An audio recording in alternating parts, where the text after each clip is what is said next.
Το μνημόνιο είναι ευκαιρία για τον τόπο. Είναι ευτυχία για τον τόπο. Θέλω να μου πεις, με το χέρι στην καρδιά, το ψέμα που αναγκάστηκες να πεις στην πολιτική.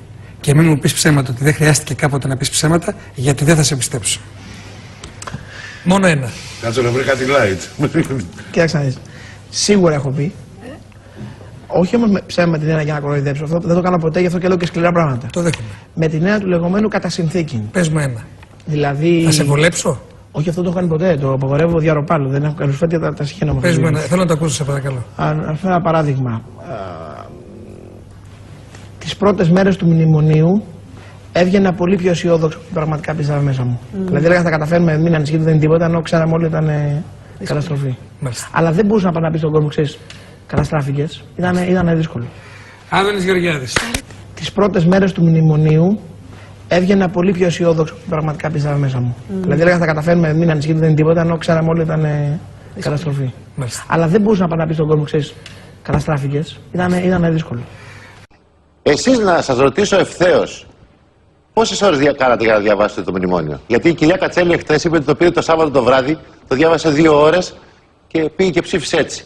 Εσείς είχατε μελετήσει αυτό που οι δανειστές αποτύπωναν και είχατε μια διαφορετική αποτύπωση αυτού που υπογράφατε? Γνωρίζατε δηλαδή αυτό που υπογράφατε? Μα σοβαρολογείτε. Αυτά συζητήθηκαν στη Βουλή. Ναι, λέω, δεν διάβασα το μνημόνιο εκείνη την εποχή. Γιατί απλούστατα είχα άλλες υποχρεώσεις. Ναι, λέω, δεν διάβασα το μνημόνιο εκείνη την εποχή. Γιατί απλούστατα είχα άλλες υποχρεώσεις. Και είχα άλλα καθήκοντα. Και πώς υπογράψατε, κύριε Υπουργέ, με συγχωρείτε γιατί αυτό που λέτε είναι πολύ σοβαρό. Υπογράψατε ένα κείμενο που δεσμεύει τη χώρα εις τους αιώνες των αιώνων να μην και μας έφτασε στο χάλι που ζούμε σήμερα και λέτε ότι δεν το διαβάσατε. Πώς το λέτε έτσι απλά? Με 600 ευρώ σύνταξη τι να κάνω, αγόρι μου? Τι να κάνω, παίρνω, τι να κάνω?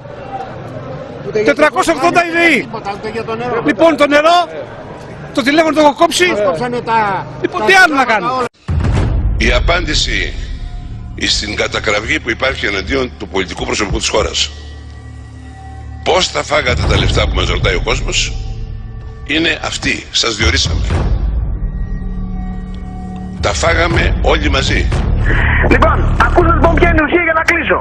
Η γερμανική δικαιοσύνη, παραλαμβάνω, κατηγορεί και καταδικάζει τον Χριστοφοράκο και τα δύο αυτά πρόσωπα ως ταμείες του Πασόκ και της Νέας Δημοκρατίας ως συναυτουργούς, τονίζω την λέξη που υπάρχει στο σκεπτικό της Γερμανίδας Εισαγγελέως, ως συναυτουργούς, ότι έχουν κλέψει χρήματα από το ελληνικό δημόσιο. Και τα δύο κόμματα τι λένε? Λένε είναι αποκύλημα της φαντασίας του Χριστοφοράκου. Μα εδώ δεν έχουμε την υπόθεση Χριστοφοράκου. Εδώ έχουμε την απόφαση της γερμανικής δικαιοσύνης. Αυτό το οποίο πρέπει να απαντήσουν τα κόμματα δεν είναι στο Χριστοφοράκο, είναι στη γερμανική δικαιοσύνη. Αυτό είναι που έχει πολύ μεγάλο ενδιαφέρον και αυτό είναι που έχει πολύ μεγάλη σημασία. Δυστυχώς και τα δύο κόμματα πιούν την ίσαν και θα μου επιτρέψετε να πω και το εξής για να μην καταχρώ με τον χρόνο.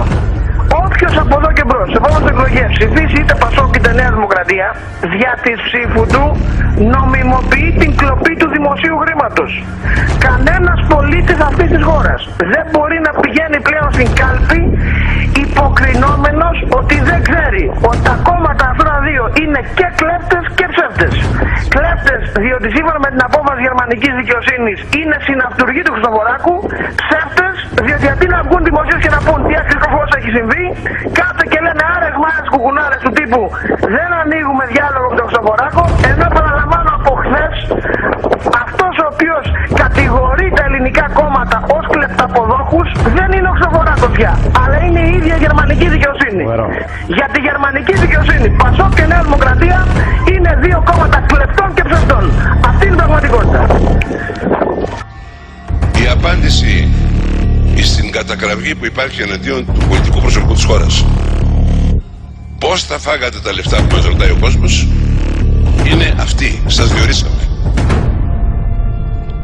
Τα φάγαμε όλοι μαζί.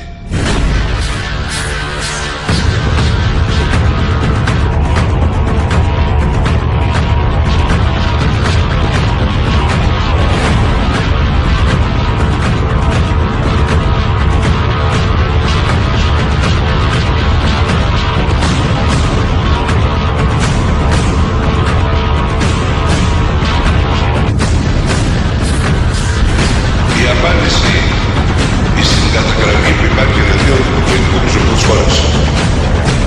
Πώς τα φάγατε τα λεφτά που μας ρωτάει ο κόσμος? Τα φάγαμε όλοι μαζί.